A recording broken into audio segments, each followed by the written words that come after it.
the Saturday Sanctuary. I'm your host, K. Will. Your boy GP. Your boy Sam, Bob. Some call me Sam, some call me Bob. It's your boy Los. In case you ain't know, so you know what I'm saying.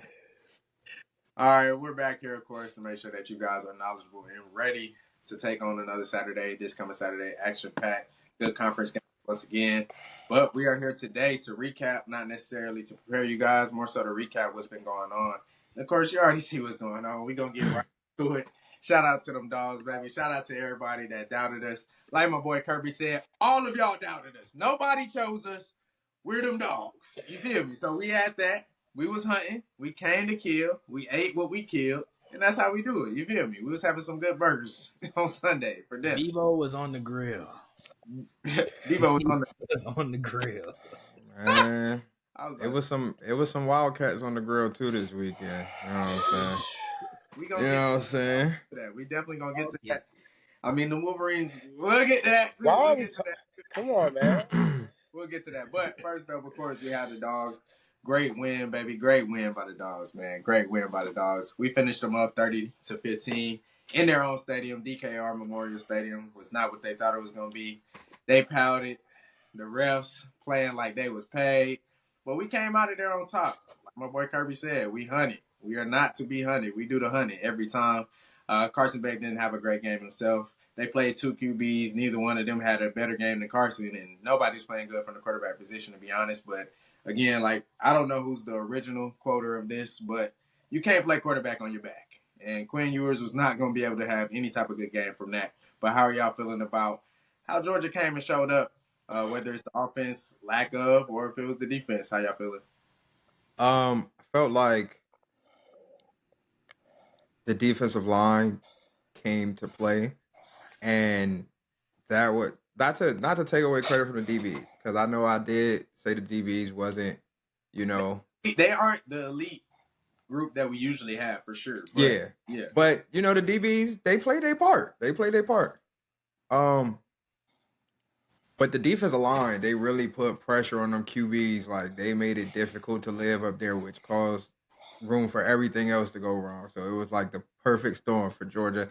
And then, you know, the offense just was able to, you know, when you turn the ball over on your own side of the field, it's, you know, it's pretty easy to, and I'm not gonna say it's pretty easy to capitalize, but Georgia was able to capitalize. So, you know, it made it the blowout it was. Yeah, for sure. I mean, of course, they threw one interception, lost 3 fumbles.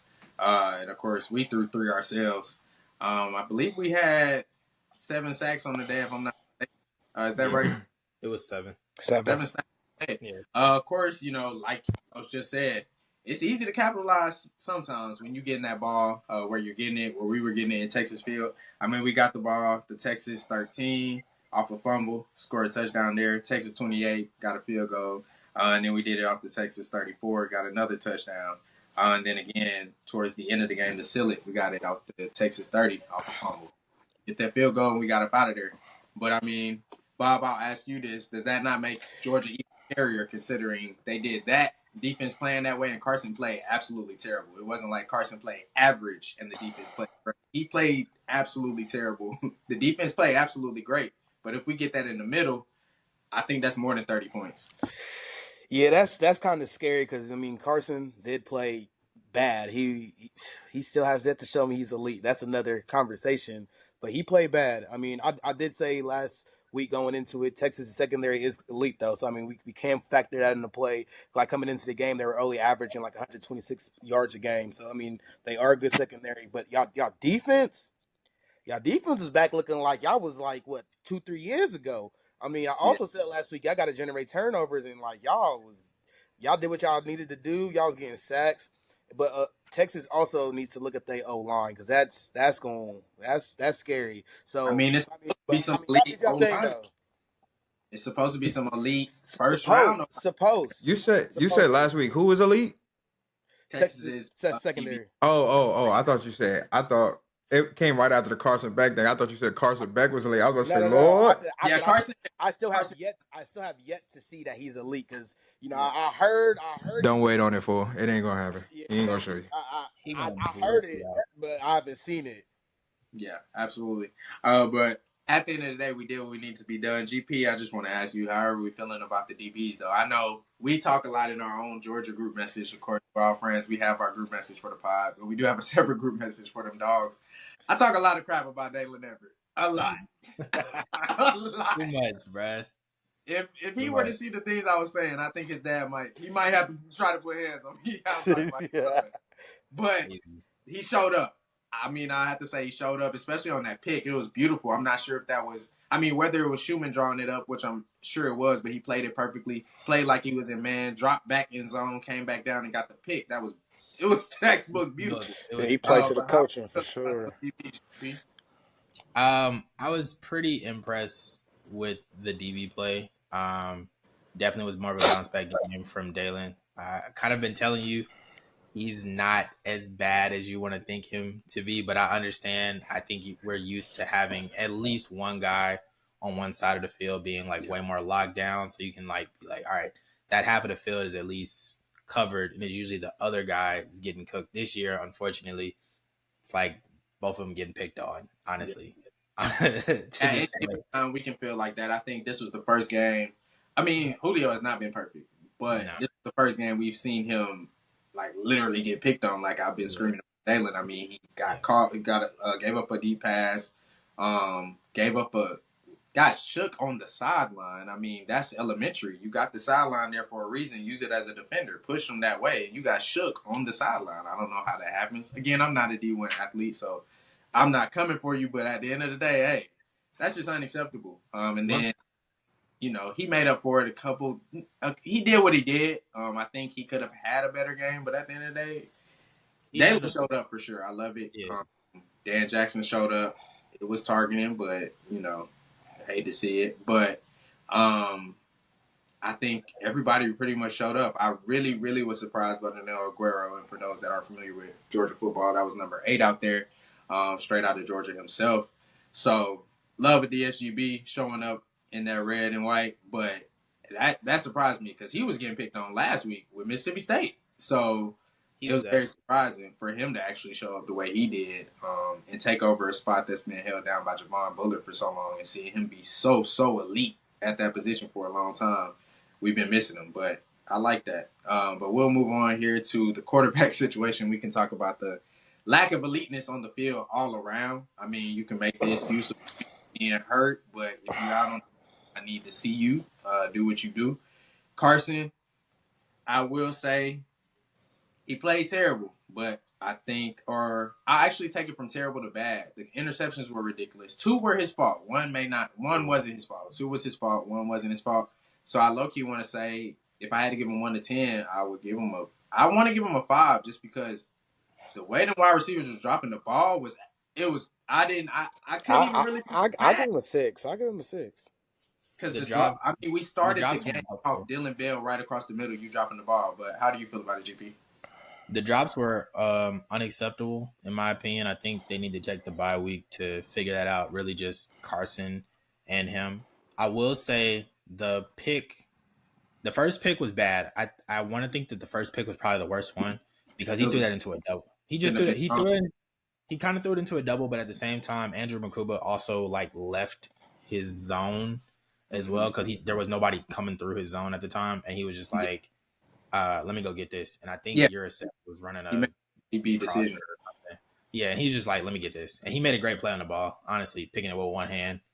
The Lawson pick, personally, it's a bad throw. And that's why I said that to me is more so. Didn't even need to be thrown.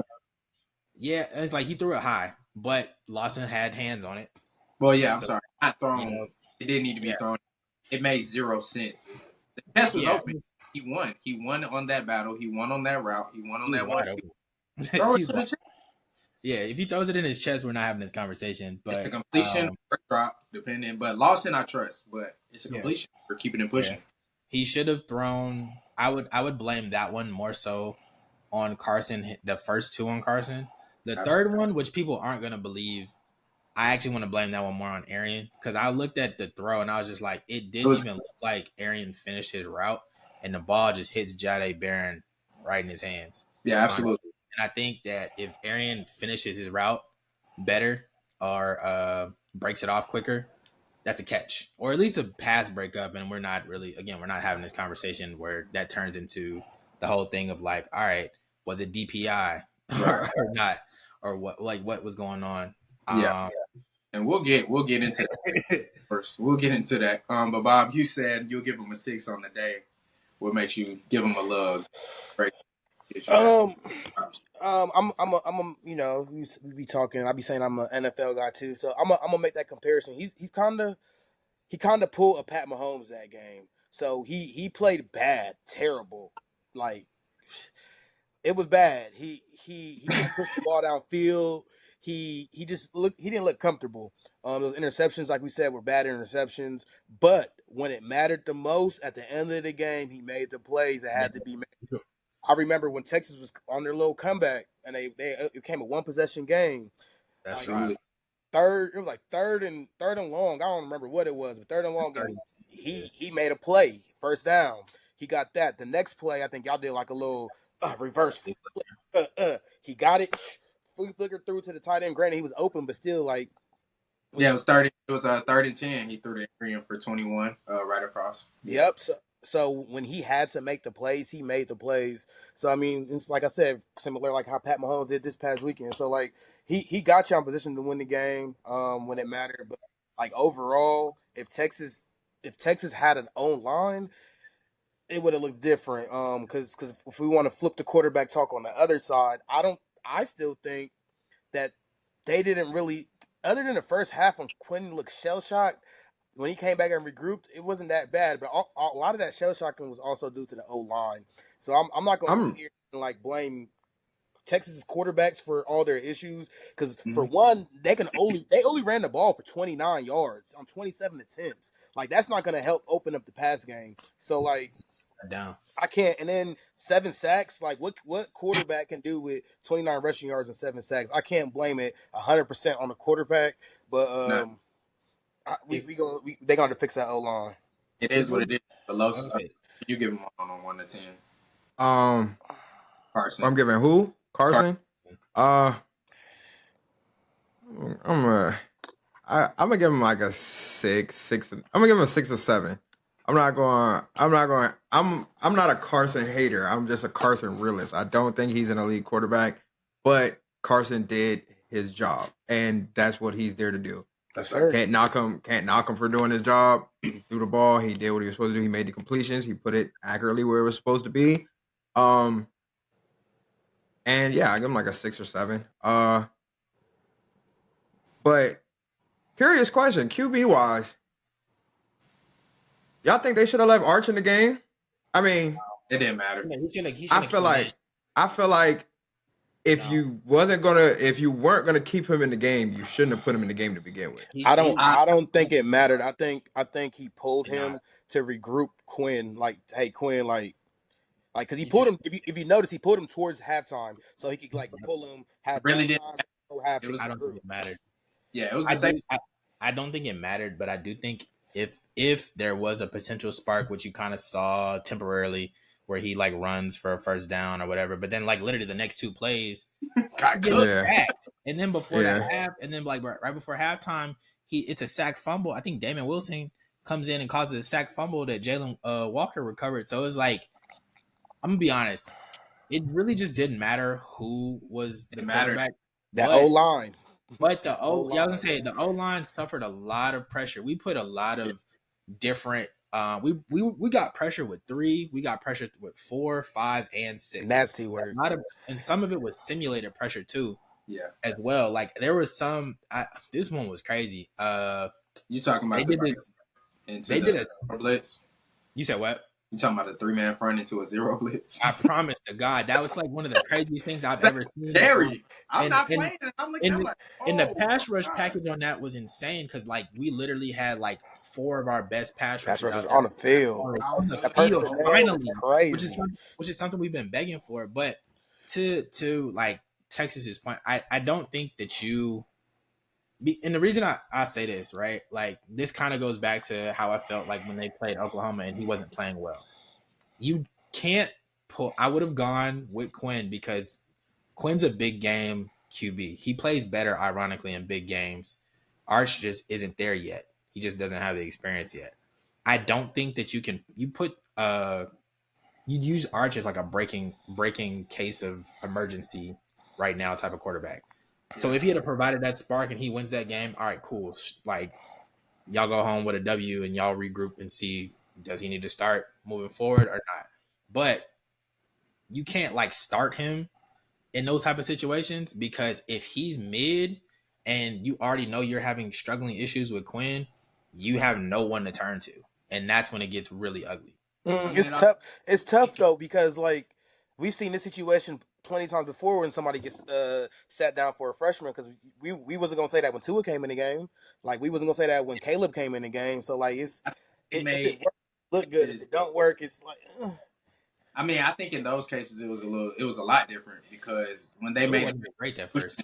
when they made those substitutions, it was game time. Like, they weren't gonna take him out. They was either gonna lose with him, who they put in, or I mean, they was gonna win with him. But that's my thing though. If you was gonna put Arch in, you might as well have let him rock. Like, not in the first half. I think that's acceptable. I think he wanted to see what kind of response he was gonna get. It's safe, because if it's bad, I mean, it was gonna continue being. It's been bad, and we going. That's why the timing mattered. That's why I was right before halftime. We're regrouping. The timing, I feel like, was perfect. Personally, I feel like it was perfect. You got to see what was gonna happen. You gave him a shot.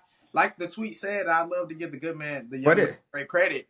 They thought that was going to be it's kind of like though unfair. It's like an unfair slate, because you put him in for a drive. Yeah, like you put him in for one drive, he get 4 plays and then he's cooked. Like, go back on the bench. Like, now everybody look. Okay, 2 drives, probably like 3 plays. 6. I mean, probably like 5 plays. Now everybody looking at him like, oh. Okay, well, you did bad. Like, he didn't even really get to warm up. Like, anybody looked at him that way. I mean, how can you look at him that way? And he did what Quinn was doing, but a little better. I mean, they got a little motion with him, but it was just like the tweet said, they thought it was going to be a Disney movie. He went in there and made 2 completions, and then it turned to hell real quick. But I mean, but that's like 5 plays. Like, you can't give him like 2 more drives. Like, what you put him in there for? They got some motion. They had a little bit of motion. I mean, you had a little bit of motion, but it wasn't. You really didn't. You didn't have any motion, because one was y'all went 3 and out. Another one was a fumble that turned into getting a field goal to end the half. I feel like it was perfect timing, because you got to see. Yes, if it turns into a touchdown at the end of the half, I guarantee you he would have been there at the beginning. But it doesn't make him bad. You're not the starter. It's cool. Versus the Alabama situation, you're putting Tua in 1 year, in the third, almost 4th quarter. You're putting Jalen in third, almost 4th quarter. It's game time. We're winning with you or we're losing with you. With Arch, it's like, all right, let's see what's happening. He's going to halftime anyways. Let's just get out the half. If it don't go good, and if it goes good, shoot. Let's. But I just don't think that's enough. I don't think 5 plays is enough to gauge, like, he had more than 5, but he can make something happen for us. Like, that's like putting a shooter in the game and sending him to the corner before halftime and be like, when we throw you this ball, we need you to knock this down. He ain't played the whole game, but you need him to shoot the shot before half. And it's just like, damn, like, give him like 2-3 shots to warm up first. Like, guess what? If you're really that guy, you are gonna do it. That is not how it works, though. That's just not how it works. It is. It's a team game, though. He has to have, like, you gotta let him adjust. Okay, you can't throw him in the game like that, give him like 5, 6, 7 plays without letting him adjust. Okay, clearly, boom, they're playing. That's true. They're playing Morehouse. It's not hard to hold up that front line against Morehouse. So they got that time to throw the ball. They got time to move around Dougie before they throw it. All types of stuff. You playing Georgia, you ain't got that kind of time. So, like, let him adjust. Like, let him adjust to playing against the big boy. I think you're looking at it wrong, though. They didn't put him in to get him acclimated. They put him in to see if you can make something happen now. but And he that's could. not And that's not fair. it's fair. You're not No, just because it doesn't go well doesn't mean he's not going to be the starter next year when Quinn leaves. That's I not mean, what but we ain't talking about next year. We just talking about now. Like, not don't arguing put him with in the that. game if you're not gonna really give him an opportunity to show something. But this is why. We're playing to win, not to make sure Arch looks good, not to build up Arch's confidence, not to make Arch look like the guy. So what the fuck you put him in the game for? See if he can do it right now. The same way we saw. I think I'm with Los on this because, to his point, if you throw a quarterback in the game, you can't expect somebody off of one drive, 2 drives to be adjusted. I'm gonna end up. I bring it back. Hold on, I bring it back again to Russ. Last night, Russ looked trash, and then once he got adjusted, he looked good. Same with Tua. When Tua first got in, he wasn't looking good. Once he got adjusted, then he started going. So my thing is, if you're gonna pull him and put him in there, you got to let him adjust. And then Dalen came right in and started flaming us. Tua came right in and started flaming. No, he didn't. No, he didn't. No, the first Tua drive. had one drive. No, the first drive he was terrible. The first he drive was trash. terrible. One drive, and then after that, he started flaming us consistently. Okay, so that's what it went to. So it was the first of, are you going to make this happen right now? If not, pull him. I'm going to be honest with you. I think a lot of it really was less on the quarterbacks. And it wasn't. I'm saying, I'm going to bring it back to what Bob was saying. The O-line could not establish. Hold on. Let me get off. It's not unfair. That's what I'm saying. It's not unfair because it's like, I think he pulled him for the simple fact that, hey, man, it don't matter. It don't matter right now. But if we gonna lose, let's lose with our starting quarterback. They couldn't run the ball either. Like their O-line could not run the ball at all, which I think would have established better help for Quinn to settle in or Arch. Regardless, they couldn't do anything in terms of like running the ball. So you're at that point you're having to throw the ball. And I'm gonna be real with you. From what I saw from Quinn, he has limited internal clock, honestly. Because I'm looking at some of the all 22s that they had or whatever, some of these plays. He actually could have stepped up on a couple of these fumbles, these sack fumbles that they had. Just and he moved up. Pocket awareness. Yeah, exactly. I'm not necessarily saying that he's getting the throw off or whatever, but like he would have probably had a better opportunity to get a throw off as opposed to sitting back and Mykel Williams causing a sack fumble or sacking him. Yeah. I mean, we'll move on after this. We'll put a poll up to see how people feel about Arch staying in or not. But I mean, in the same instance, we can say that he could have moved up. He could have moved up and the offensive line would have been on his foot too. Because I mean, it wasn't like the pressure wasn't coming up the middle as well. So it was better from the outside more so than the middle. No, the middle absolutely. Though, but it's not to say. I mean, I just feel like he ain't had no choice, bro. He was gonna have to submit. Like it was going to happen.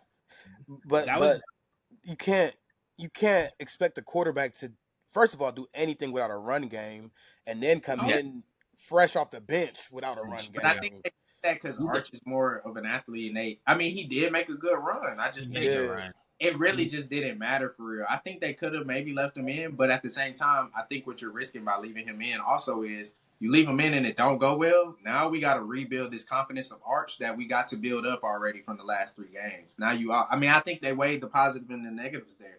And you do that and it doesn't go well or it doesn't get to a win. Now you got drama. Who's starting next week? Yep. Quarterbacks that you're recruiting, what are they thinking? What are transfers thinking? Why would I transfer there as a quarterback? You might bench me. You know what I'm saying? It just leaves more and more, puts more and more on the table, in my opinion. But that's true. We'll move on from there. But of course, we'll put that poll out. I actually do want to see what people think. I don't think it made sense. I felt Sark on that. I feel like if he was going to do it, he had to do it then. He couldn't have did it in the second half. I feel like I would be on your side if it was the second half. Second half, you put him in, you better keep him in. That's just me. Yeah, because that wouldn't really make much sense at that point. First half, I was cool with it. We was going to the half. We was all going to get to regroup anyways. You feel me? But second half, you got to win with him if that's who you're going to put in. All right? But we had a great game, the game for the cigar down in Tennessee. Alabama at Tennessee. It was a great one. I think a lot of people are loving that. I know a lot of Tennessee fans that I personally hate and love as people, but I hate the Tennessee fans. But they really do love this rivalry, and I think they love it more than any other rivalry Tennessee has. Of course, with Vanderbilt, they don't even have a football program for the most part and then Georgia, it is what it is. We usually kind of thump them nowadays with Kirby, but I'm glad that this rivalry is back. It's a great rivalry that I can enjoy that don't have nothing to do with me. I think when I watch Alabama Auburn, 9 times out of 10, I'm going for Auburn, even though I hate them too, but I hate Alabama more. War Eagle. Alabama, Tennessee, I really don't have a dog in the fight. I'm really just tuning in and watching the game, and it was a great one. But we'll get right into it. Los, how do you feel about Nico? I feel like he kind of woke up in the second half. They went hard. They got some good plays going. He finally hit one of them deep balls. I'll tell you how I As feel. a self-proclaimed quarterback yourself, how do you feel about it? I'll tell you how I feel, man. Nico ain't do nothing special. Alabama defense is just damn right horrible. I'm But disgusted. you said it was going to show up. They were at first. They were. Were they showing up, or was Nico playing that bad? They were showing up. They were catching the interceptions. They showed up. Second half came. Huh? Who threw them ducks, though? Hey, look. It don't matter if it's a duck, an eagle. It don't matter what kind of bird flying there. If you out there hunting, you better make sure you shoot that bird when it's flying by. You better catch it, for sure. All I know is Nico, he's not a bad quarterback. He's still young. I don't think he's up there in my top list of college quarterback. But in the same breath, I give fault to Alabama because they let themselves down. First half, they played pretty well. Offense was not as fluent as we would have liked, only getting 7 points on the board. That's a pretty disappointing L for them. But the defense was doing what they were supposed to do. They didn't even give up a field goal at that point. Like, Tennessee couldn't move the ball. But second half came, and I don't even know what the hell happened in the second half. It just went south real bad. Yeah. And I'm not giving credit to Nico, but you know, I gotta give him credit in the second half. I gotta give him credit in the second half. But as a team, I just give them. I mean, they started the second half off. Of course, they punted on the first drive. It looked like they had a little promise there, but it went bad. They had an offensive holding call that took that drive out. But after that, I mean, they went touchdown. They punted, touchdown, field goal in the game. I mean, they had a great second half. So they punted the ball 2 times, 1 time at the beginning because of a whole offensive holding call that set them back, and then they punted once again. After that, they went ham for the rest of the game. I mean, they really dogged Alabama. I think they made some great adjustments. Bob, how are you feeling about the offense with Nico? I said it coming into the game. He's been very inconsistent. He hasn't been able to make the big plays. It was no different this game. I mean, if you look at it, like Tennessee's past 3-4 games, their first halves have been terrible. Mm-hmm. Like we saw. You see what I'm saying? We didn't see anything we weren't expecting. If he would have came out and shined, we would have been like, okay, now the offense is waking up. So to my point, until we could see a full game put together, then I can't really say anything different because he's doing what we expected him to do. He did have flashes. I mean, every week he has flashes, but he can't consistently put it together for a full game. But those flashes did help come through and win the game because, I mean, like I said, the defense stepped up and did what they were supposed to do. He had a better game than mid-row, than Jalen mid-row. Christ. Jesus Christ. But to Bob's point, GP, how are you feeling about that? I'll give you a scenario. Do we feel like we saw that second half from Tennessee and Nico if they weren't at home? No. I'm going to be honest with you. I think being at home had something to do with it, with the W. But I'm going to be honest with you. That was probably one of the worst games I think I've seen from Jalen Merrill. I know you didn't ask that. But I'm gonna just being honest. That's like, he said, "I gotta get this on my chest." I've never seen him play like that bad before. But to bring it back to Nico, this is one of those situations where like we've looked at Nico and we've felt like, all right, look, if Tennessee gets a real deal quarterback in this hypo system, which is already limited in my opinion, but if you get a real deal quarterback, sky's the limit for that offense and for that team. Because even when they had Hendon Hooker and he was putting up these buckets for them in 2022 and even a little bit in 2021, it's just like, yeah, all right, like it looks nice. It's gimmicky, but it looks nice. But it was working. Now you have a dude who's, possibly, well, talent-wise, it says he's better. It's just right now the experience isn't really there. Yeah. So he's being helped out a little bit. But when you can kind of see it, like in the second half, he started to cook. Like you said, he had that long throw. I think it was to Dante Thornton or Deontay. Yes, Thornton. It was. I think he had one in a corner too. Am I correct? Was it throwing a corner? Touchdown? I mean, Yeah, was that touchdown? Yeah. yeah. Both of those were beautiful throws, honestly. So it's like I said, arm talent's there. He'll get better as the season probably goes on, as he gets more experience. But I can't necessarily say that if he was in Tuscaloosa, I don't know if they win that game, honestly. Yeah. Before we knock Milrow heavily, like when do we blame coaching for what's going on the field? Because why is Jalen Milrow throwing the ball 45 times 45 in a game? times. So, yes, Yeah, I was about to get 45. There's Wow. absolutely no reason. I have two takes. Jam Miller was the leading rusher. 12 carries for 42 yards. I definitely have two takes on that too. Yeah. So Alabama personally has not been able to run the ball like I expected them to run the ball, because Jam Miller and Justice Haynes are decent running backs. I'd actually say, excuse me, right now, Jam Miller is a much better running back.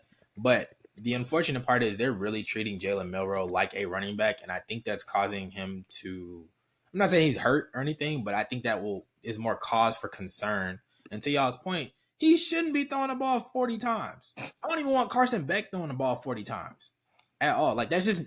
I'm not saying it's certain dudes that's not should not be their game. I think there's a sweet spot that should be in your game script of how many throws you want your quarterback throwing the ball, and you probably need to be a little bit more balanced. But at the same time, if you can't run the ball and you're not moving the ball effectively, that's what happens, where you end up getting a quarterback that has to throw 45 times. And in fairness, Their run game is kind of a limited passer.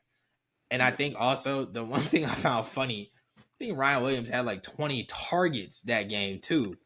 Like, it was a lot. I'm not sure. I mean, it was a lot. I think I promise you, I think it was 20 Oh, targets. yeah, I didn't look that up. I promise you, I think it was like 20 targets, bro. Targets up there. It was like eight. It was like 8 catches, and I think 20 targets. Yeah, 8 catches. It don't really tell me his target. Hold on, I'll look on Bleacher Report real quick. But yeah, while you're looking at that, I think we can go ahead and move on to the coaching. I mean, we can put Group Milrow in this section as well. But to your point, I mean, I hear you, GP, on the. I guess they were saying like they need this type of 5-star. They've been waiting on a 5-star quarterback to see what a 5-star quarterback looks with Heupel. I think Heupel, not to give a playoff in his name, but actually to play off of his name is hype. That offense is not. It's very simple. It's not that complex. It doesn't require a lot. What is a 5-star quarterback going to change about it? The throws are made. They make the throws. Hendon Hooker was making the throws. They were good throws. He was making them. I mean, it's simple. What stops Heupel's offense is the run game. When you stop the run game and you got this simple offense and these simple routes, simple concepts that you can, if you are an SEC opponent, of course, if you play him one time a year and you may not see him again for another 3 years, I get it. You might get cooked by him. You may not have the game plan ready. But, I mean, at this point, that stuff is not working on certain people anymore. I don't know what's going on in Alabama, considering, I mean, they still have some of the staff there. You don't have the same defensive coordinator, but you still got some of the staff there. But at the end of the day, I think it doesn't matter what quarterback they have. I think that I think Nico is good, but I don't think it's going to change much. I really don't. Until they really mix something up or they have an elite run game that cannot be stopped, Oh, then nothing's going to change. I would say their run game this year is actually really good. It's good, but we saw it get stopped. I mean, it started going. I think what started it going was that first touchdown, which is what needs to be mentioned is Nico didn't even throw a pass on that first touchdown drive in the second half. He didn't throw a pass. He ran twice. Dylan Sampson had a 20-yard run, I believe. And then Nico, I believe that was around either 16 or 26 himself. But I want to say I called that defensive minutes of the game. who? Deontay Lawson. Oh, yeah. He was playing some defense. But yeah. 11 total tackles, 3 sacks. We agree with that. I thought you were talking about your guy Malachi Moore out there. Oh, that's not mine. Getting cooked up once again. Deontay's my guy. He definitely was getting cooked up out there as well. But to that point, we can go ahead and move on from here. Just to talk about real quick, Kalen Deboer. I hate that they're the same first name, but do you guys feel like he's right for the job, or maybe the players just aren't right for him right now? I mean, I've heard people say, and I kind of feel the same way. Or I gave it a little slack. I've heard some of their fans that are on the positive side of life have said to the point of Kirby Smart. players like that, or the coaches like that. They come in, they still have some players left over that don't fit their scheme or fit their program, and maybe they coach a different way once those players are leaving. I don't know about that, but what are y'all feeling? Go ahead, Los. Bob, you Darth Vader in it to the mic. Yeah, You're facts. crazy. My bad. Apologies. It's all good. But Los, how are you feeling about that? Do you feel like simple and plain is Kalen Deboer for the job? Should they give him? Of course, they're not going to fire him this year. But do you simply feel like he's right for the job? And if you do feel like he is, how long is it going to take him to get it right? I feel like he's right for the job. I felt like he thought he was gifted a legendary team from Alabama, which he wasn't. I also think they're trying. I also think they're trying to play usual Alabama style football, but they're not built like usual Alabama football teams. Like your quarterback is bigger than both of your running backs. That's a fact. Yeah. Your quarterback had 14 carries. Neither one of your rushing. I think your star running back had 12 carries. Like we're not playing Alabama. Why are you forcing it to one receiver like that much? Like you have what's he's like a slot receiver. Yeah, like throw him in a slot. Let him run. Like get him on some slants. Get him on some crosses. Something. Like what are we like? I could have drew up a better game in NCAA. Like it's just like the play calling and it's just like send receivers on go routes and let Jalen Milroe drop back. If he doesn't see anything, pray he can run for 30 yards. Like it's not Alabama football I'm looking at. First off, he shouldn't be dropping back 45 times. So I don't think it's him. I think he just needs to adjust, and I think he needs to be looking forward to adjusting his team, or either if not adjusting a team, adjusting your game plan to better fit the team. Mm-hmm. It seems like he's kind of double-minded. Like he wants to appease, whether it's the players or the fans. He's trying to appease with a little tough Alabama style. He's never had a tough type of offense in Washington. It seems like he's trying to be double-minded. He's trying to do both. He's trying to get his own game going. Yeah. You also, I think they tried to sell to us that Jalen Milroe, they were going to play to his game. That wasn't his game. Not, but go ahead, Bob. Yeah, 45 passing attempts is not Milroe's game. But I think he's definitely losing the program.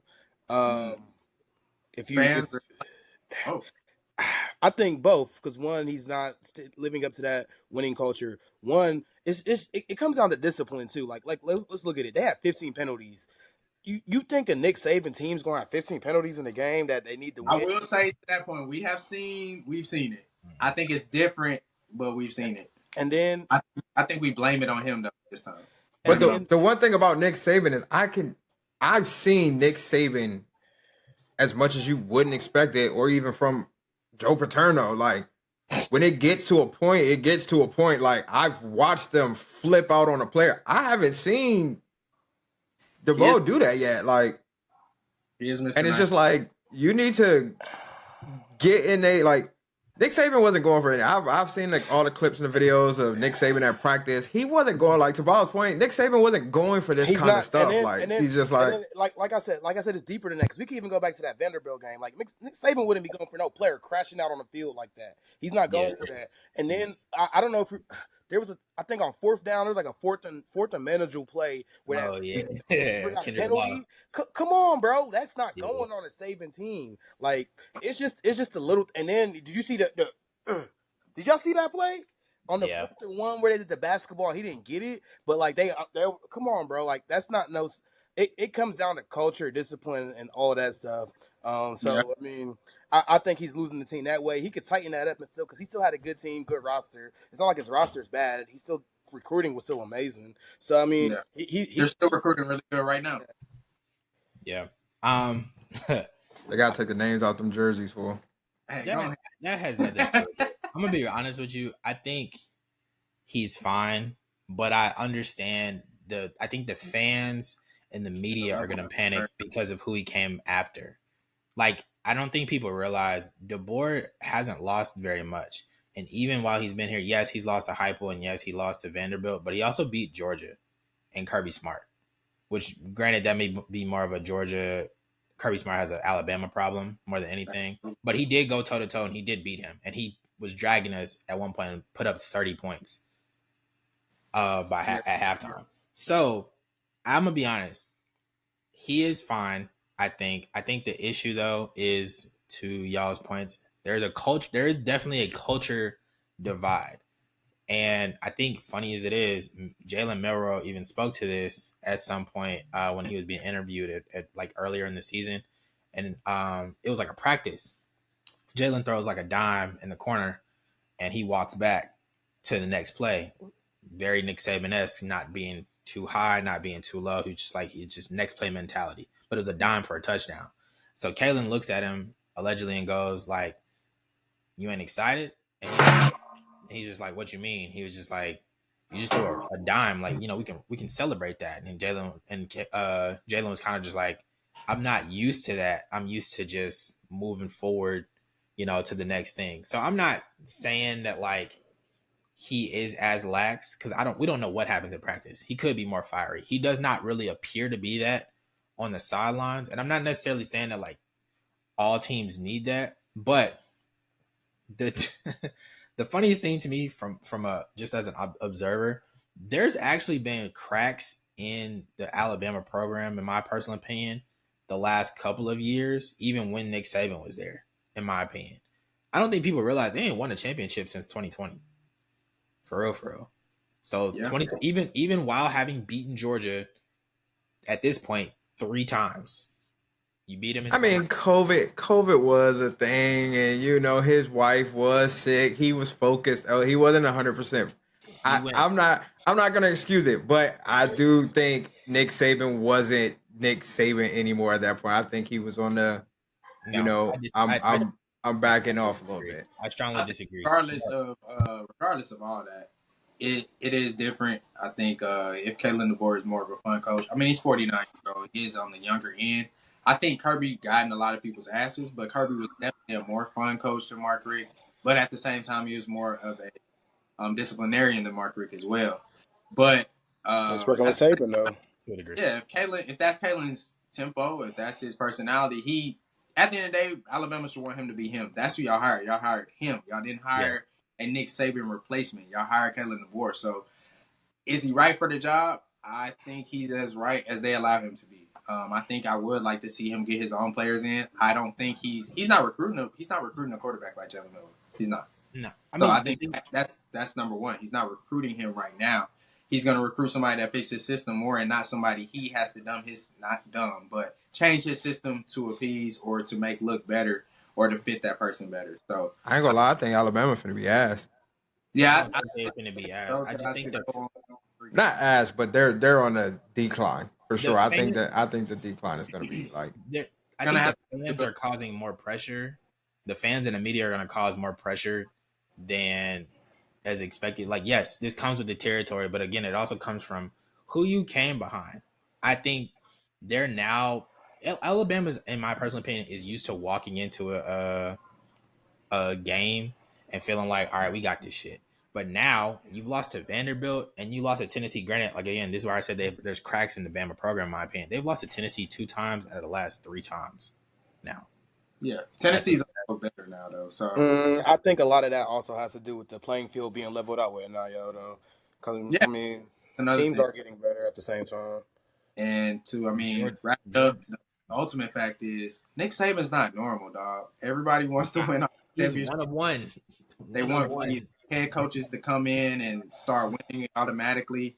Nick Saban didn't win automatically. That's first, but even with him, you can't expect what he did for somebody else. He's all time for a reason. So Kirby Smart is up there with them, and it took him a long time. And you talking about somebody that they're saying is the number one now, and I mean it took him a minute.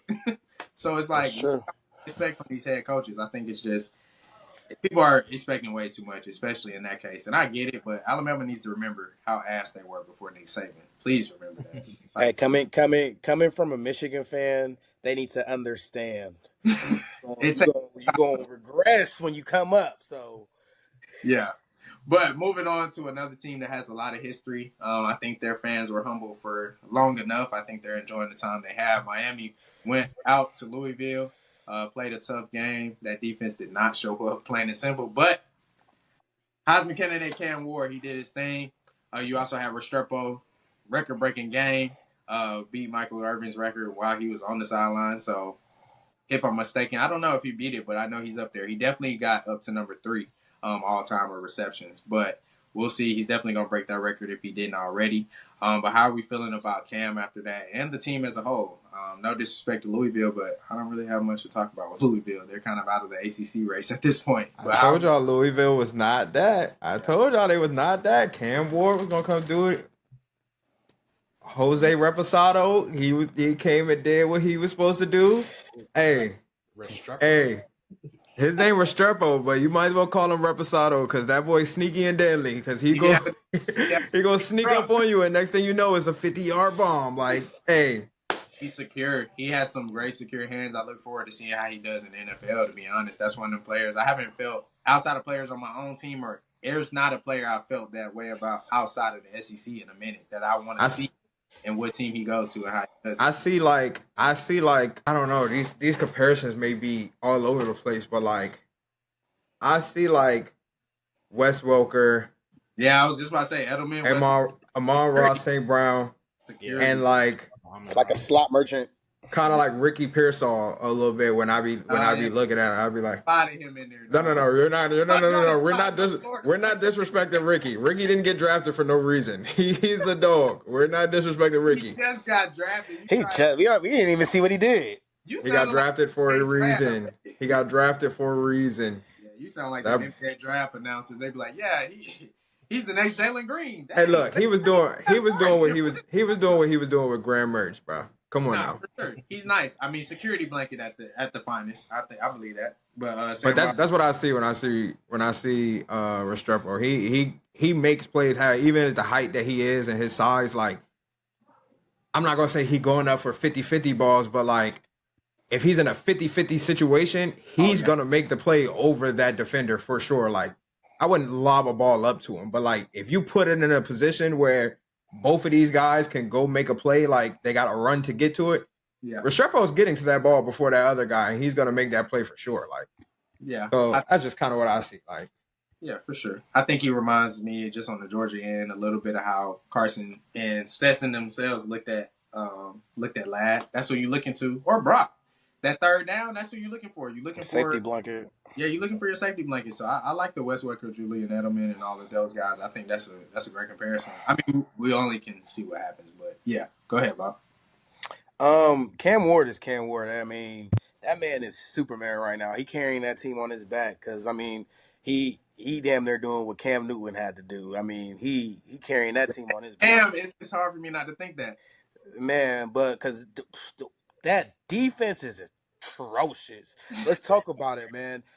They let up 34 points, 38 points, 45 points in the ACC. Let's be real about it. As a team, I don't have any faith in them for real. I put it in my notes. The game had 900 total yards. Mm-hmm. Miami had 500 of those. Louisville had 450 yards of offense. Louisville, their quarterback threw for 342, 4 touchdowns, no turnovers. Yeah, I mean that I don't got faith in Miami as a team. Cam Ward, if they go undefeated and make it to the playoffs, he's winning the Heisman because I mean, my bad. That boy in Boise going crazy. That was the drunkest thing I ever heard you say, boy. But he's definitely coming second because what he's having to do right now is crazy. I mean, Miami is still they got the number one. I'm gonna say yards per game offense in the country. Number one all around. Now I think they number 2 because it's surprisingly the number 1 scoring offense is Indiana. Oh yeah, that must be up now, or they just. But those numbers is Come on now, those numbers. We Are, say, I mean, would like to think the same that it's a little Indiana, and Miami not playing the same competition. Come on now. Indiana. They both Like points. what we say last week, Bob. A 77-3 win can really, change those numbers. It's I think you for got both me. we can say that for both. I mean, there's questionable opponents for Indiana as well, but they definitely play better competition. I think Cam. I think we've usually just looked at it, or I've looked at it as like we get to see what Cam gets to do. Versus, I think this game he had to do it. He had to do every bit of them 52 points, every single point. He needed that. I think usually it's just like, oh, he gets to throw all this, he get to do this. Nah, he had to do that, and they needed him there. GP, how are you feeling? You can talk about the defense actually. I was gonna say I'm impressed with Miami's offense. I'm unimpressed with Miami's defense, and I feel like, unfortunately for them, they're playing with fire at this point. Is it fun to see Cam doing this thing? Absolutely. Is it a Heisman campaign? Absolutely. However, I'm afraid that his defense is going to let him down, and there's going to be an instance where he cannot play hero ball at one point, and they're going to suffer an L. Now, I don't necessarily know if that L is going to come in the regular season. I think personally, they getting blitzed in the playoffs first round. Yeah, I was gonna say, I think it's more so First round in the ACC championship, especially when you play in a team that actually has they play Clemson. Clemson has a defense, and Clemson got receivers. And K. Klubnik, nobody's really paying attention. He's actually playing really well of late. I mean, to that point, Clemson does allegedly have a defense. They just gave up 31 to Virginia. So, I mean, they're not that great either, to be honest. I don't think anybody in the ACC is great, though. That's why I say I don't. Is the ACC the new Big 12? Like, everybody just scoring points. Yeah, we can go ahead and transition to that. We're going to go ahead and do our conference touch point, check in on every conference, give our looks on that and how we feel like the state of the conference is right now before we get to talking about the games on Thursday. But we'll go ahead and transition into the ACC right now. I mean, you got Clemson, gave up 31 to Virginia. You got Georgia Tech, Notre Dame. Notre Dame is honorary ACC here because we don't have time to give y'all your own segment. Y'all are not good. But the ACC ain't looking that good. You got SMU. I don't really agree with the AP much, but I do feel like they got AP. AP has SMU sitting still at like 22, and they undefeated. So I think they got them down there for a reason. They seeing something that Pittsburgh too, though. But I do think if they make it far and undefeated for the rest of the season, you got to give them a chance. But in the playoff, but we'll see. Anyways, we're talking about the ACC. We do have Miami playing Clemson potentially in the ACC championship. I think everything comes down to that Miami O-line, though. We can say that they haven't been challenged, but that O-line is really, really good. And at minimum, they're big, and they in the way. It's a good O-line. Like I said, bro, I just feel like that defense is their Achilles heel, and if it doesn't catch them in the regular season, which I'm not necessarily expecting it to, right. It will catch them at the worst possible time. Moving blitzed. And the worst possible time will be in the regular season, though. I'm not gonna lie. It will, because I think they lose. Let's just say they lose in the regular season and lose to Clemson in the ACC championship. Are they in the playoff? Yeah, no, you're not. You're probably not. But they have to make it. They have to make it through, because I think Clemson can beat them, like you said, and like we've all said. Clemson has the defense. They can beat them. Personally, I don't see it. I don't think Clemson is good.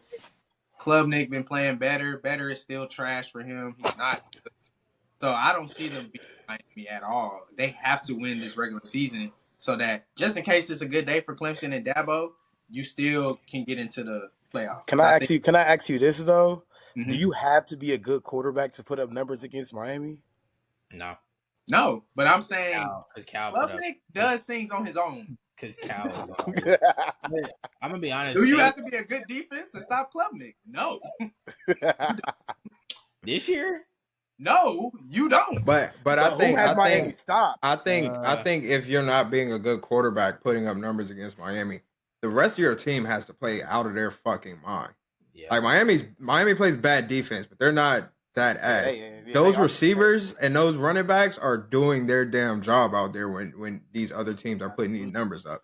It ain't these quarterbacks for real. So yeah, and to Los's point, I think it is at the end of the day, you probably gonna be in a shootout with Miami. Slip up and punt 2 drives in a row if you want to. Am I with Clemson? Klubnik, you bound to do that. And I'm not gonna lie. I it might can't interception, and now you I can't say punt 2 times and you're out the game because Miami will let you back in. No, I'm Absolutely. speaking. I'm speaking. Well, that's hard to say. They'll let you back in, but I feel Oh, like they've let everybody back in.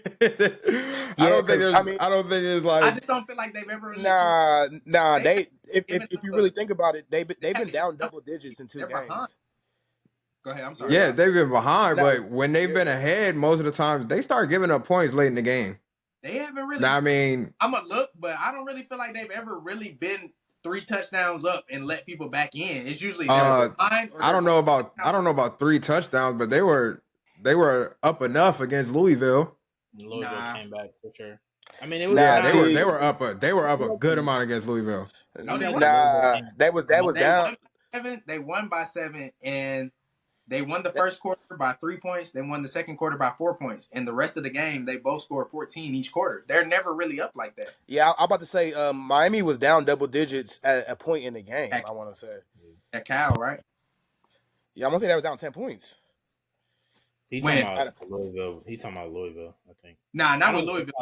I don't think they were ever down in Louisville, but Cal, they were definitely down 25. Am I thinking about Cal? Yeah. They were up 17-7 in the second quarter.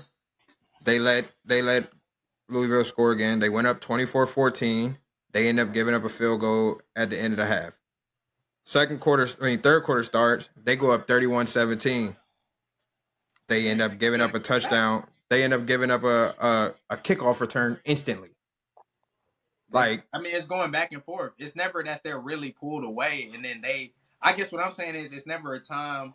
We haven't seen a time where Miami is up and stops scoring, and the defense allows the score. Defense is gonna keep getting scored on. My thing is, Miami's not gonna ever just stop scoring. They're gonna start at some point.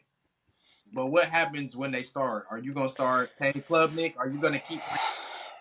Because I think when my biggest thing is when Miami gets rolling, you better also be rolling. You can't take no time off. Because they're gonna let you. We haven't seen them play defense. We got the same about Texas. I'm gonna be honest. I don't think Miami's ever gonna play defense this year. They're gonna have to be that team that drops 30 plus a game at this rate. Yeah, I mean, but to our point, they were down 21-10 at the end of the half against Cal. So we saw that they were never leading in that game until they won. And then I think it was the same with Vitek. Yeah, they were down against Tech. They were up. They were up 7-14, and then after that, Vitek dropped 17 on them in the second quarter. So, I mean, they didn't let them. I mean, I guess you can consider that coming back. I mean, they only had a field goal. So, I mean, we've seen a rough quarter from Miami. I wonder I don't think they've had a scoreless quarter. But, I mean, 3 points ain't going to do nothing with that defense. I ain't going to lie. But, I mean, we'll kind of have to see. I think we're just kind of with the ACC. We're waiting with a lot of conferences right now. It's all jumbled up. But I think with the ACC, we really waiting for the ACC conference championship. But moving on, we'll go on to the Big 12.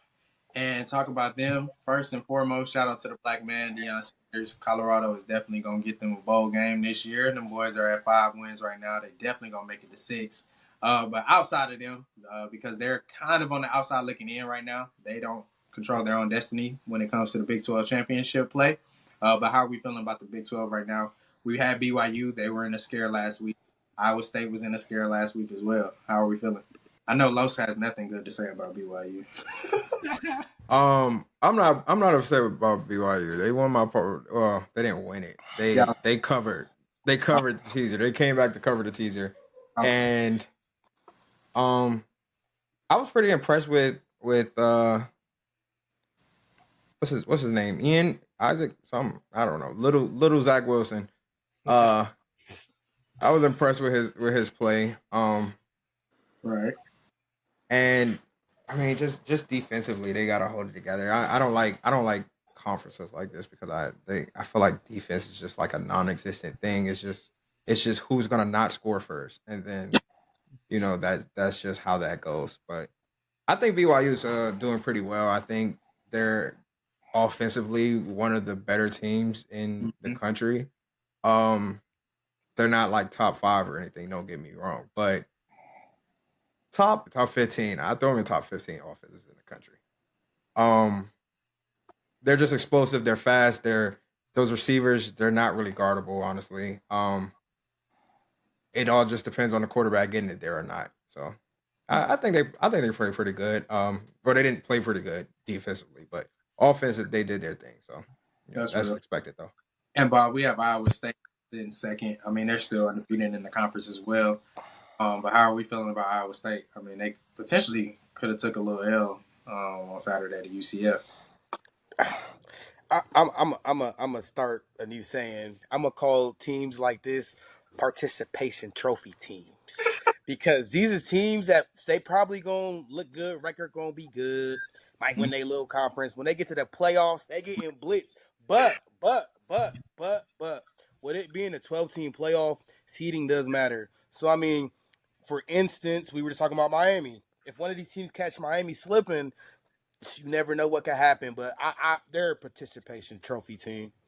Yeah, Both. and I think the possibility of somebody catching my slipping, if they win the ACC, slipping at home, I don't know Yeah, about it. I, that's that. Yeah. especially talking about a team like Iowa State, BYU. I don't necessarily see it necessarily.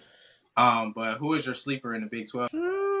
Um, is it? I guess it's not really a sleeper, but I guess it's either between Iowa State or Kansas State. Okay. I believe they play each other at the end of the year, so Yes. They do. that might determine who goes to the Big 12 championship between the two Right. of them. Especially being that I'm gonna be honest, this is Right. one of those conferences that I actually think that like a 2L team could possibly be in the Big 12 championship.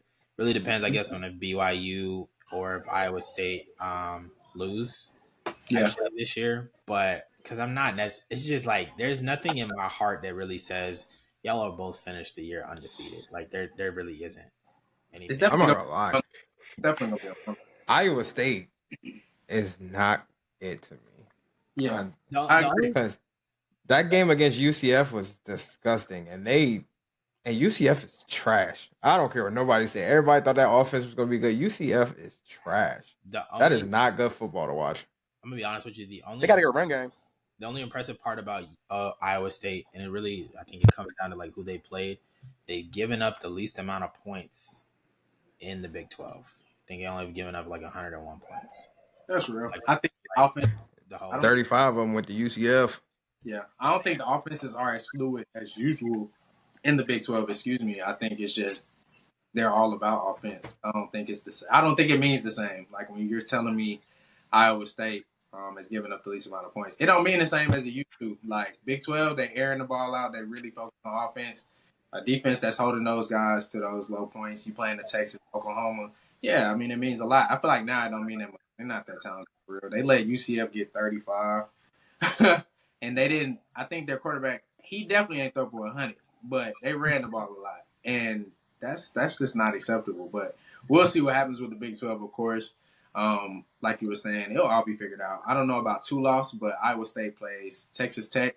They're 1 loss right now in the conference. And then Iowa State, like you said, like Kansas State. So we'll see. The craziest part is UCF's quarterback was like 8 for 20 with 2 interceptions. Not a single touchdown throw. Only completed 8 passes. And they scored 35 points. They got a good run game. They do. That's absurd. 8. So I mean, he on his Ashton real quick. But moving on to a much more important conference, the Big 10, still second best. Shout out to the Big 10. Shout out to Michigan, man. Big 10 lost another one to the top 25. It's okay, but it's how are we feeling about the state of the Big 10 right now? I'll say to you, Bob, who's the new Big 3 in the Big 10 right now? Because it ain't y'all.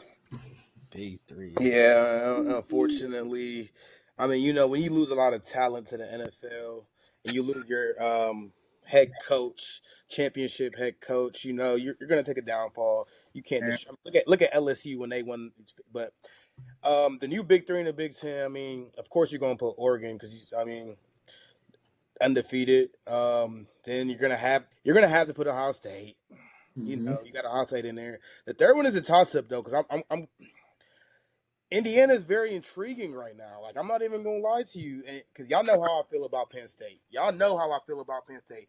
I don't think that Indiana team. Don't let that deter you But from putting. hold on. This is what I'm gonna say. I don't think that Indiana team struggles with USC. I think they smack USC down the field, up and down the field, from what they've been showing me. Because it's the culture there is crazy. We can only go what we seen, and I agree with What we see, yes, and what I've seen is I've seen Penn State struggle at times in the year. I haven't seen Indiana struggle at all. Bob. Yeah, Strength of schedule matters, but USC lost to us. Sam Bob. Come on.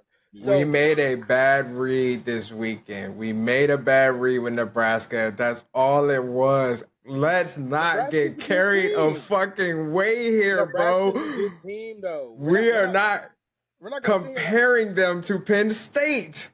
But we're not going to sit here and act like Nebraska's a bad team, though. They're not great. But they were this weekend when they lost by 47 points. Yeah, I've never. Yeah, they were just had a bad, like, they got smacked. They ran into Indiana is basically the point I'm trying to make. Maybe Indiana is better than we're giving them credit for. That's the whole point I'm trying to make. Better than Penn State. I will say y'all are the one thing, if you're gonna prop up Indiana, that you're forgetting about. Their quarterback just broke his thumb. He did. And that could be a game changer. I'm not gonna lie about that. It ain't a game changer. That's crazy, but I think it definitely is. But and they still have to play Michigan and Ohio State. Yeah, no. Michigan like at least has a defense, and Ohio State is Ohio State. Let me finish my point though. My point is I'm still putting Penn State there, but it's there with Indiana for me because I'm just going off of what I'm seeing so far. I'm just going off of what I'm seeing. I think we'll get a good look at it regardless of who makes. I think it'll come down to who's really in that third spot. I think it can come down to conference play, and we can kind of settle it there because they played the same. Yeah, they all play each other. So they don't play each other, but they said they play the same people. So yeah, I'm saying similar opponents. Yeah, we'll get to see how they handle Michigan, Indiana, and Penn State. We'll get to see how Indiana handles Ohio State. Penn State too. I mean, don't knock out Illinois, though, because they did just beat a team with, like, the top-ranked defense in the country type stuff, or at least that's what people were saying. Luckily, Illinois does not play. Illinois plays Oregon, though. They do play Oregon. But, yeah, a shout-out They're going to get cooked. It's unfortunate. But right now, Illinois is sitting in the fourth spot. I mean, they're sitting kind of sneaky because the only games they got left is Oregon, like we said, and that's this weekend on the road. I think the way we saw Oregon play Purdue really could have did what I said they was going to do. I didn't think Oregon was going to cover that 28. Purdue had so many opportunities on the short field to make it happen, and Jesus Christ, they could not make it happen. Yeah, Purdue was that bad. It was that bad. I agree. But we told y'all they that bad. At the end of the day, you come off of an emotional big win against Ohio State, and you handle business plain and simple. So, I mean, I think they probably do handle business at home against Illinois. If they don't, Illinois probably is going to be in the Big Ten championship. This is Illinois' biggest game right here because, I mean, they got Minnesota left, Michigan State, Rutgers, Northwestern.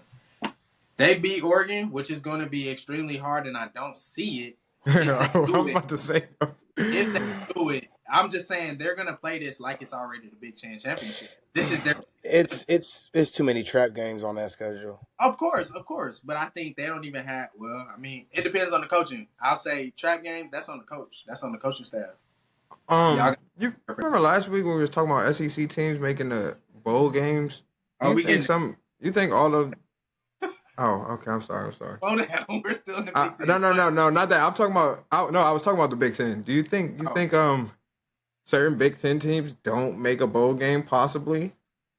I mean, I know like one team, they still got to play Oregon, Ohio State, the Indiana. That's so, apparently they're that. And we're making a bowl game. We're making the only two games I can see squeezing out is Northwestern and then Michigan State, but I can't really say they that much better than Michigan State. So we're winning a bowl game. We're going to a bowl game. And we're gonna play Ohio State better than people think we are. I'm not confident this year, but it's gonna sound blasphemous. It's gonna sound like a fan because I'm a fan, but we can still beat them. It's possible. Y'all are losing. Alternate spread -50. Y'all are losing. Plus 4,000. Putting everything on it -50. Y'all are getting cooked. Show me Florida's trophy. I'm not Do even y'all trying have to- the same? Do y'all have the same amount of losses as us? Stop. Same amount of losses as us? Or If you're gonna Show me your conference champion.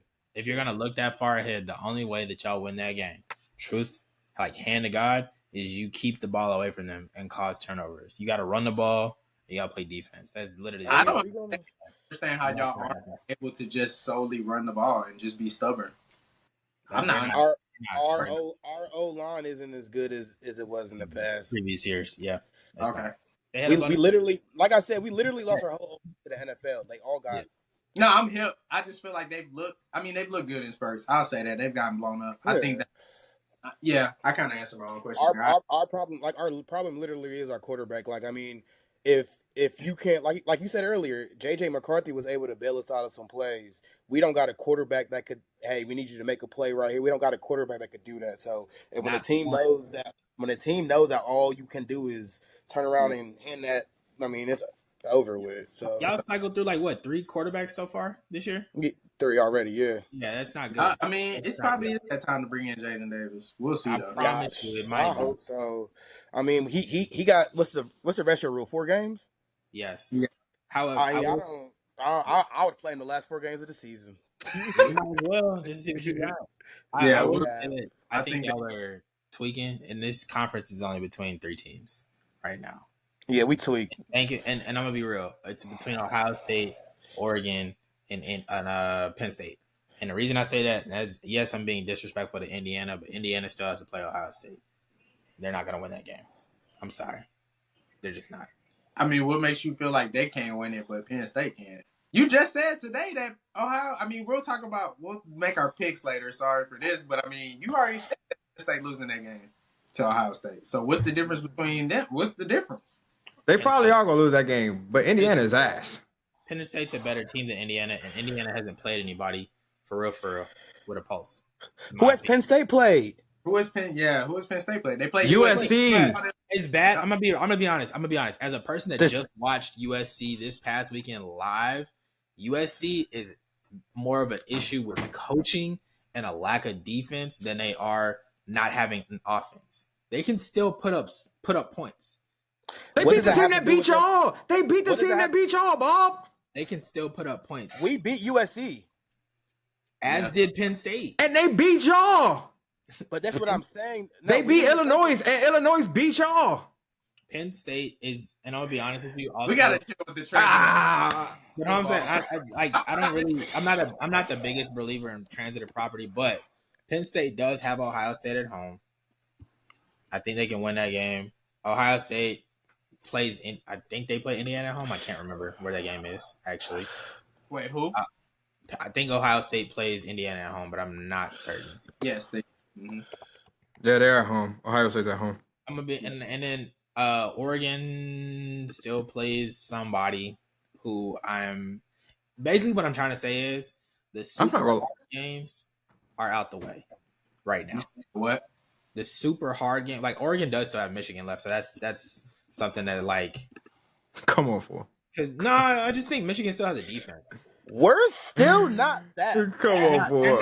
Michigan has no offense. They have a defense. We have a defense. They have a defense. Still I still do like. That I mean, Will Johnson is hurt.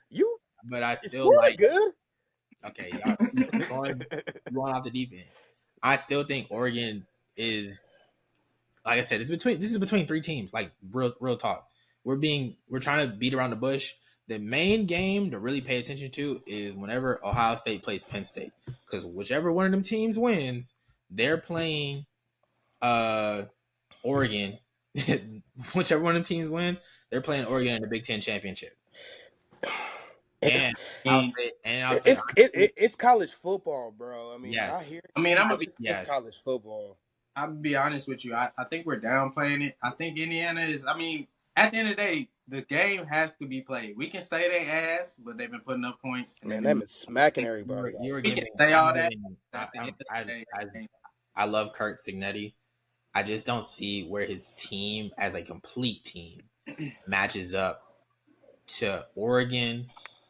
Who, again, I feel like we're also discounting the fact their quarterback just broke his thumb. well, yeah, we're also talking. Well, did they say it was broken? It's for sure broken. It's injured, but I believe it's. Yeah, they were saying injured. I think if it was broken, they would have said that. But Yeah, to our point, we'll see. Whether he broke his thumb or not. Somebody stop me when they hear a reasonably good team that Indiana done beat the shit out of. Not even FIU, Western Illinois, UCLA, Charlotte, Maryland, Northwestern, Nebraska. No. Nebraska. No. No, bro, we gotta hang that shit up for that was a dream. And Nebraska's a decent hold on. team. Do they have the real question? Real talk. Do they have somebody that can guard Jeremiah Smith? Do they have somebody that can guard Emeka Ibuka? Can they cover? Same thing about Oregon. No, I was about to say, we're not doing that. We're not doing that. Yeah, Oregon actually has athletes that can cover those dudes. We said the same thing about Oregon, dog, and I'm with Kalen. I'm half with Kalen, half with Grant. I'm with Kalen. I'm talking about both things. I'm saying we said that about does Oregon have somebody to guard these people, and we also said Oregon ain't played nobody, and they looked trash playing. But I'm 100% with you. But at the same breath, I can't sit here and compare Indiana and Oregon. We're also hell no. I agree, but I feel like we're saying that off of history bias, not real. Like we don't. Yeah, care. now off of what's going on right now. We're not saying it because we really like Oregon or we really like Ohio State. We've known for years what this looks like. We don't know what Indiana does and how they show up in these big games until it happens. So I feel like let's just see it play out because at the end of the day, we don't know. We don't know what they're gonna do. They may really be about that. We finna go there. We finna sleep for a few hours. We finna go play this game. We finna whoop their ass and go home. Now it's like, oh shit, what are we gonna say?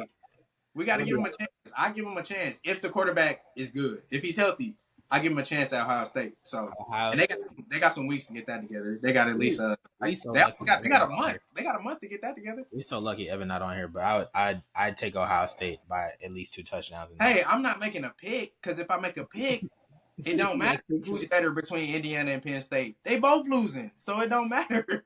But I feel like if they both lose that game, right? Who are they gonna put in? We'll just end it off right there. Hold on, my bad.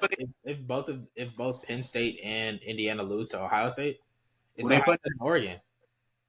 No. I'm saying if they're probably gonna go 3. They're probably gonna go 3D. They're probably gonna go 3D with the Big Ten teams. Who gets that third spot? Technically, Indiana will be above in the rankings, but who gets the third spot? I'm putting Penn State over Indiana in that. Why?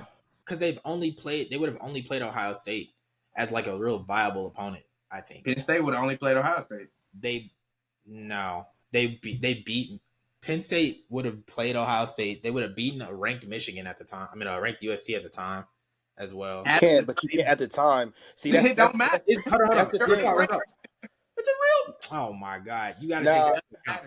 No, you don't. GP, that's well, then let's run with that then, Grant, because at this point, then Michigan's dog shit. Because at the time y'all were ranked, but y'all were fucking ass now. Y'all were number 9. Like, let's stop putting y'all in the talks of being a decent team, a good defense. Y'all have been getting mocked all year. Time out. No. We're just using the analogy. We're just using the analogy. Yeah. We're just using the analogy. So, the same way you say, oh, we beat this team, it don't matter. Because Penn State still, because Penn State wasn't ranked at the time. Penn State still ranked. Because we talking about the Big Ten, right? I'm just saying your example, man. You could use Also, Wisconsin is also 5-2. Penn State does have to play Wisconsin, so that's actually man. I'm just saying that's a more interesting matchup. And if they beat them, that's their third loss. Let's talk about it though.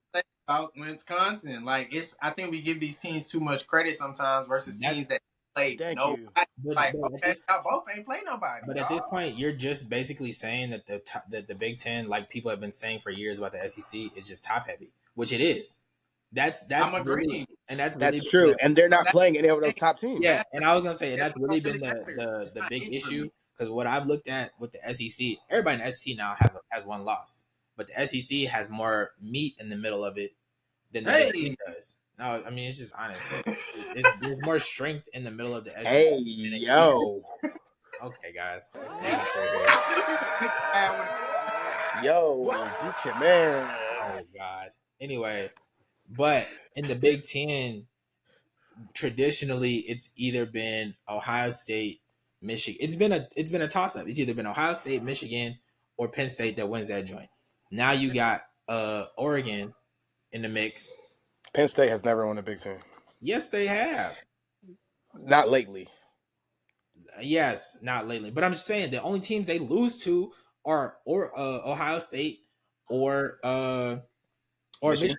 We literally That, I'm just saying but we what does yeah. that tell you about Penn State? That means that those are the two teams that they struggle with, and also if there's literally a statistic that if the 12-team playoff had been as long as the 14 playoff had been, Penn State would have been the biggest beneficiary because they've only typically lost to y'all too. But let's talk about it though. When we talk about playoffs, we talk about contenders. We talk about championships. We don't talk about They're okay, a you're playoff an above contender. average team. Right. We don't talk about niggas losing to Illinois. Like we don't. They're a playoff contender. Yeah, we're not. Yeah, Penn State is not it, and we have a committee for a reason that actually watches the games now. Like they're gonna look at all that when they're if like you said, Penn State takes those L's. They're like, okay, Penn State lost to Ohio State and they didn't look that good against USC. I mean, whatever you really like. I'm still putting them in.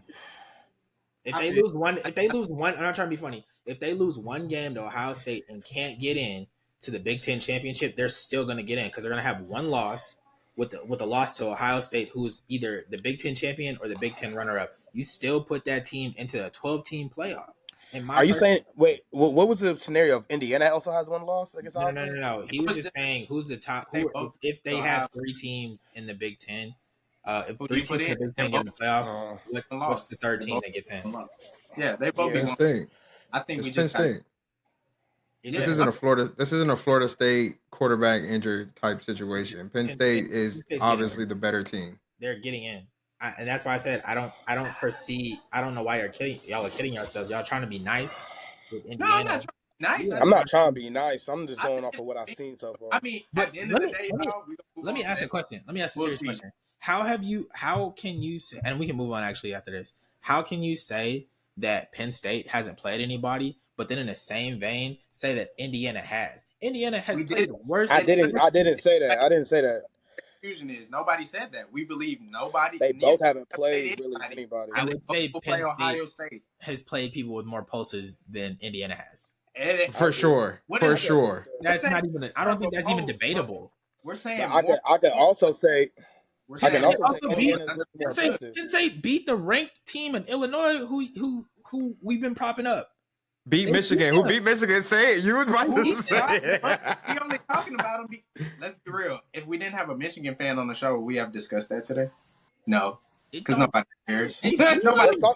And how you win? No. How you win matters though. Illinois been smacking everybody, and they beat them. Penn State struggled against USC. That just lost to Maryland. They beat them. Hey man, they both play Ohio State. The eye test. And again, to your point, they do play Ohio State. If they play a close game with Ohio State, whether it's a win or a W, again, I mean, what the only ill. I don't like that eye test talk sometimes though, because sometimes the eye test don't. What does that mean? Because no. Because Georgia struggled with Kentucky. They won 13-12. We just beat the dog shit of it out of Kentucky. Put us in the playoffs, Bob. That makes sense to you? But no, look at that. That's different. Also, don't be blind. Look at everything. Kentucky always gives Georgia a tough fight, and we always just follow that up and beat the shit out of Florida after the bye week. But for them to be able to compete like that with y'all and then get steamrolled by us, matchups are a thing. Come on, bro. Matchups are also a thing. Matchups, but we'll move on here. Going to the SEC, talk about Florida. I am a known Florida hater. However, I did pick Florida to go to The game. bums that never been to the playoffs. They making it happen. I got to give it to them. It's looking like Florida and South Carolina right now. Potentially South Carolina going to the playoff. And I don't know if you guys intentionally did it. We did talk about Oklahoma being 4-2, and if they would make it to a bowl game. I personally did not think so. Right now, I mean, they still need 2 more wins, and I think they're going to continue to still need 2 more wins for the time. But how are we feeling about? We'll just talk about those 3 right there. I think the top will handle itself. Nobody really plays each other again except Georgia playing Ole Miss and Georgia playing Tennessee. So all of that is about Georgia. We'll talk about that after their bye week when they go up against Florida and Tennessee and all of that. We'll have time for that. But South Carolina, Florida, Oklahoma, who's making that bowl game? Who's going to be the odd man out? I don't think it can be all 3 of them. Want to let you know it's going to be the for sure answer is Oklahoma. All man out. Yeah. The for sure answer is Oklahoma. They have to play Ole Miss, Mizzou. Even though Mizzou looks pretty this year, but Oklahoma is just is like 10 times worse. They got to play Ole Miss, Mizzou, Alabama, LSU, and then they got a game against Maine. Congrats, you get your one more freebie. But after that, you in a dogfight for your life in them last 4 games. Like, I don't see Oklahoma being able to pull it out. South Carolina, if their defense continues to play how their defense has been playing, they can get Vanderbilt.